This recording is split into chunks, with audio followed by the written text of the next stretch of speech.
Hello, everybody. Thank you for joining us today. My name is James Sackey. I am president of James Sackey Marketing, and I am joined here today with Stefan Boehmer. He is the executive vice president and CFO, as well as board member for Körber Supply Chain. They are going to be joining us at the DFW Growth Summit. Stefan will be speaking on one of our panels, and we just want to give you a sneak peek of what's to come. Stefan, introduce yourself for us briefly. Hi, James. Thank you for inviting me. I'm in the supply chain area since over 10 years here in Texas, located at the DFW airport, and we are excited to contribute to our local activities, events, and we believe that AI will be a game changer, and hence the topic is of interest for us. Awesome. Thank you so much.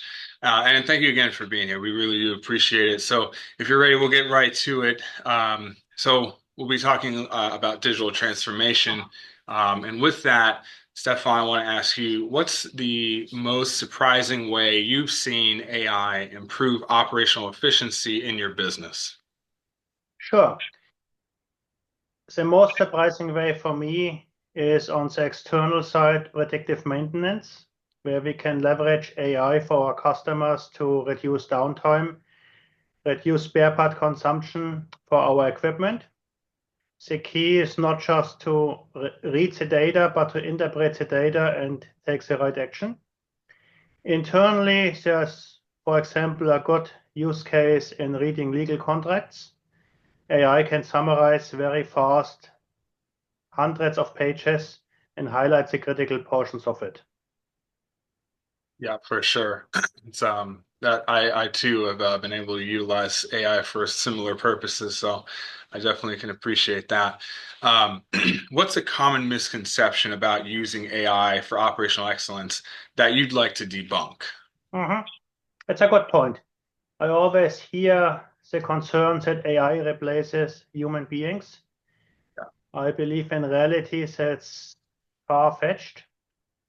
AI will help us to support our processes to create data, but we always will need human beings to interpret the data, to define the strategy, to take action. So in reality, I believe that people with AI knowledge will outperform people without AI knowledge. Have you kind of going on that a little bit? Have you, I agree. I don't really see many roles or people being replaced a whole lot by AI. Um, Uh, how, where do you think that kind of comes from, that notion? I believe people are always afraid of the unknown.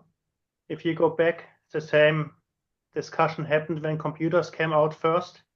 People were concerned about computer.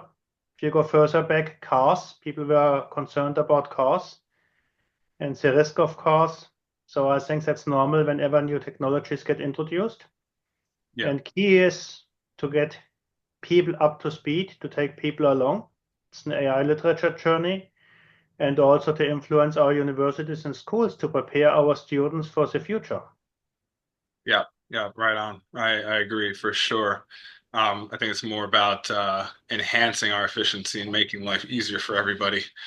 Um, how do you ensure your applications of AI align with your sustainability goals?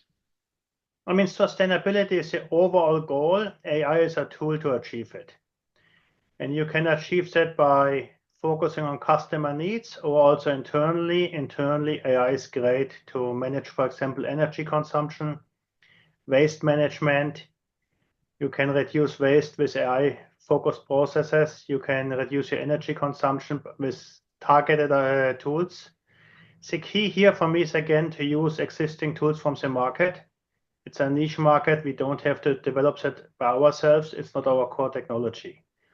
But companies are out there who will provide the services and we can leverage it. Very good, very good. Um, what are the risks of relying too heavily on AI in operational decision making?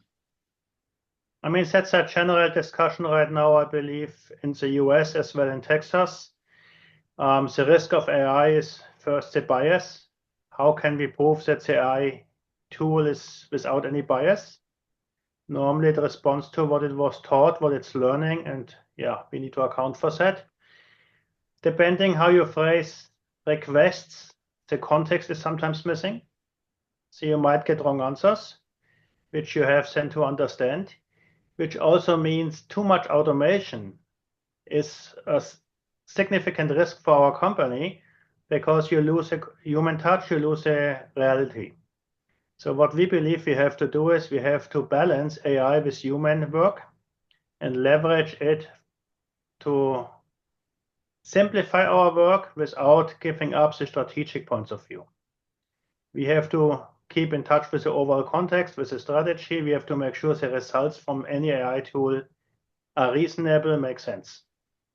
Yeah, yeah, for sure. There's I think, and just to kind of follow up on that a little bit, there is a lot of talk I'm finding as well with my clients in the marketing space. How do you really balance when and where to use AI? How much is too much, or um, is it annoying for clients, whether they're consumers or B2B? Is it annoying to deal with them, or kind of, if you could shed a little bit of light on how you guys do that? How do you balance it? How do you find balance, or what are your thoughts around that?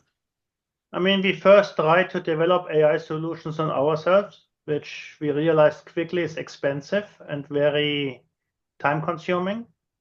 We switched to third-party solutions. For example, we selected a third-party tool for AP management, supplier invoices, which is AI-based. We can leverage the expertise. We can easily link it to our SAP system, but we don't have to develop it by ourselves. We don't have to make sure it fulfills all legal requirements. We have a third party standing behind it. And I think for me, that's key to leverage the knowledge in the market, to recognize where do we have solutions which are proven, which are implemented elsewhere, and we can jump on the solutions and copy it. Awesome, awesome for sure. Okay, which AI technologies are overhyped, and which ones are game changers for building a sustainable business? Overhyped is anything what promises a instant transformation.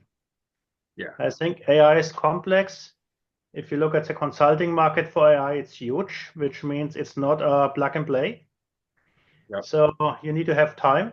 You need to have a clear data lake, because if your input is garbage, your output is garbage. And you have to have the knowledge of the employees how to handle the tools. Game changers, anything what is preventive maintenance, which is predictive, where we leverage data from the past to predict the future. So it can be preventive maintenance for customers, it can be forecast internally. RPA for operational excellence. For me, RPA is more the stupid AI. You tell a system what to do, it doesn't think. AI is the next step. But again, you need the data lake. You need the data input, which is clear. And then also natural language processing, if you look further. I think these are really game changers you can leverage, but I would stay away from anything what promises instant success, instant results. Yeah, yeah, no, I agree. There's a lot of there's new AI technologies coming out all the time, and they definitely do get a lot of hype for sure. So especially in marketing, so I can definitely appreciate that, and I echo the same sentiment. Um, that about wraps it up. Stefan, anything in particular that you think the audience should know about what Körber's doing, and kind of that sustainability game, and how you guys are using either AI or just implementing digital transformation across the company? Anything like that that you might want to share, kind of insights or anything like that? Sure. Körber focuses on mega trends. So we invest in pharma, supply chain, technologies, and digital. So digital is for some mega trend. It's one of the four core areas. So we have our own team in-house. We develop our own solutions. We also leverage third parties. So we have, for example, Copilot in-house. It's a internal system where we can upload data, where we can access our data without having a risk that third party can see it. We drive AI solutions since the 90s. We are very prominent in the pharma industry with inspection systems. In the US, on the mail side, we use AI to read the addresses of the letters. So AI is nothing new for us. We use it where it makes sense, where there's a benefit. Awesome. Perfect. Awesome, Stefan. Thank you again for joining us. And guys, if you enjoy this, we'll definitely be unpacking this and much more during the summit. You can find out more information on the Growth Summit on my website, jamessackey.marketing. Get your early bird tickets. That'll be February 22nd from 9 a.m. to 5 p.m. It's an all-day conference. It'll be at the Toyota headquarters in Plano. I will see you there. Thanks, James.